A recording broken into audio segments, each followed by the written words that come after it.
Bonjour, je suis Annabelle Saillant, consultante, formatrice et auditrice en qualité. Bienvenue dans cette courte vidéo dans laquelle je vais vous présenter les bases de l'ISO 9001 pour vous permettre de comprendre sa logique et d'avoir un aperçu général de son contenu. Tout d'abord, un peu de vocabulaire. Les termes de la norme tels que produit ou production sont génériques et applicables aussi aux prestations de services. Dans ce cas, produit est à comprendre comme le service rendu et production comme la réalisation de la prestation. L'ISO 9001 s'appuie sur le PDCA, c'est-à-dire une démarche d'amélioration continue. On peut la résumer selon une logique en 10 étapes. La première étape, visualiser et clarifier vos processus. Il s'agit ici de décrire le fonctionnement de votre entreprise dans ses grandes lignes, dans une logique client-fournisseur. Deuxième étape, définissez vos orientations et objectifs et communiquez-les. Ceci permet de positionner votre système qualité au cœur de la stratégie de votre entreprise et d'impliquer l'ensemble du personnel dans la démarche. Troisième étape, adaptez vos compétences à vos besoins.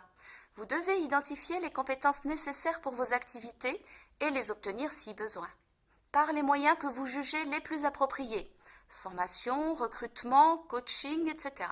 Quatrième étape, gérez vos moyens. La maîtrise des équipements, des machines et outils importants pour vos activités vous permettent d'éviter des dysfonctionnements et des défauts majeurs. Cinquième étape, connaissez les attentes de vos clients. Bien sûr, pour pouvoir les satisfaire, vous devez d'abord savoir précisément ce qu'ils attendent de vous. Sixième étape, maîtrisez la conception et les produits ou services achetés.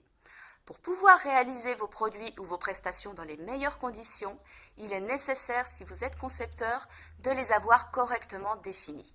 Et les composants réceptionnés ou les services achetés doivent avoir la qualité adaptée. Septième étape, maîtrisez la fabrication de vos produits ou le déroulement de vos prestations. On s'intéresse ici à la planification de la fabrication ou des réalisations, à la traçabilité, au contrôle, à la gestion des non-conformes ou des erreurs. Nous avons donc vu les étapes de préparation et réalisation de vos prestations.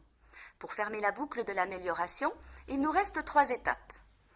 Évaluer le niveau de satisfaction de vos clients, par des enquêtes, des recueils de notations ou d'avis, le suivi du nombre de réclamations, etc. Avant-dernière étape, surveiller que tout cela fonctionne. C'est primordial, vos actions doivent être efficaces. Ceci peut se faire par divers moyens, revues, indicateurs, audits. Et enfin, la dernière étape. Mener des actions pour ne pas reproduire les erreurs et progresser. C'est la base de l'amélioration continue. Vous penserez peut-être que tout cela n'est que du bon sens, et en effet. Et c'est pour cette raison qu'au-delà du texte et du jargon bien formulé de la norme, ces principes sont facilement compris dans l'entreprise et qu'elle soutient plus d'1 million de démarches qualité dans le monde.